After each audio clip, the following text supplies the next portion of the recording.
Continuing our conversation now with Elie Mystal from The Nation magazine, the Justice Department correspondent. Elie, as I look at the Hulk, it's always funny in comic book terms because he turns green and the next thing you know, he's angry and his pants split, etc. But we're talking about policing in the United States. And Charles Ramsey, the former police chief of Washington and also the former commissioner in Philadelphia, said, we should be very concerned as a society because what happens when the other side decides it wants to get angry? So let me ask the question this way. What happens when African Americans start going to gun stores and buying AR-15s and as many rounds of ammunition as they can and forming militias and saying, we have to protect ourselves from the people that you say are protecting you? I've written this before. This country exists as it's currently constructed by the grace and patience of Black people. Our unwillingness to take the violent path, our ability to bear burdens nobody else in this country has to bear, our amazing, almost irrational faith and hope that things can get better through the process as opposed to outside the process is remarkable.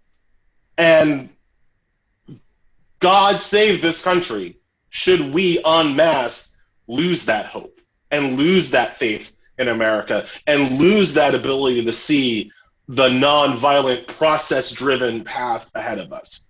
Because as I said earlier, this is how societies break down.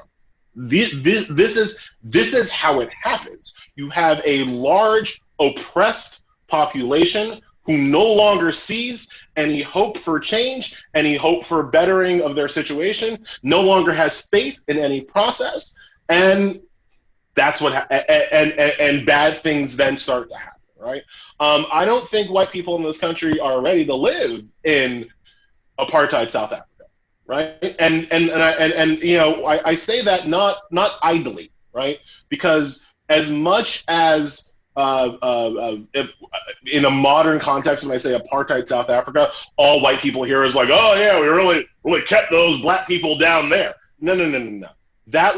That was a violent world for obviously the Black bodies in South Africa, but also the white ones.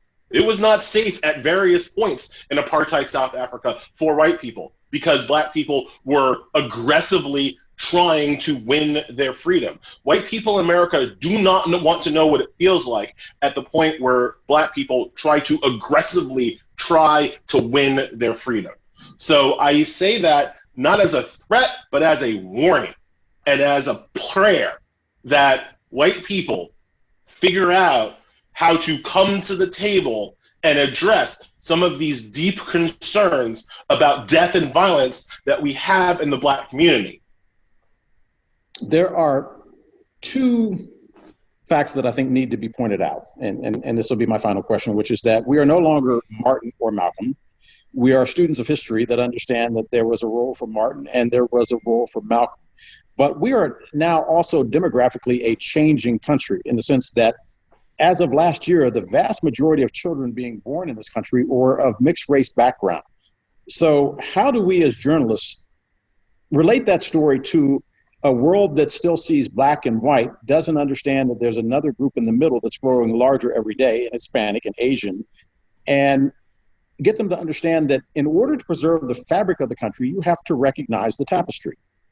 Yeah, I mean, this has always been a thing, though, right? It's always been white people who like to who think that there's a very clear demarcation, a very clear color line, if you will, between white and Black. Whereas Black people have known forever that we are not a monolith, we are a rainbow. We've got Black people who are who can like me. I can trace part of my ancestry to a plantation where my ancestor was freed when Sherman marched through Georgia, right? I can trace part of my ancestry all the way back there. I can trace the other part of my ancestry to Haiti, right? And we know that, so I have got West Indian in me.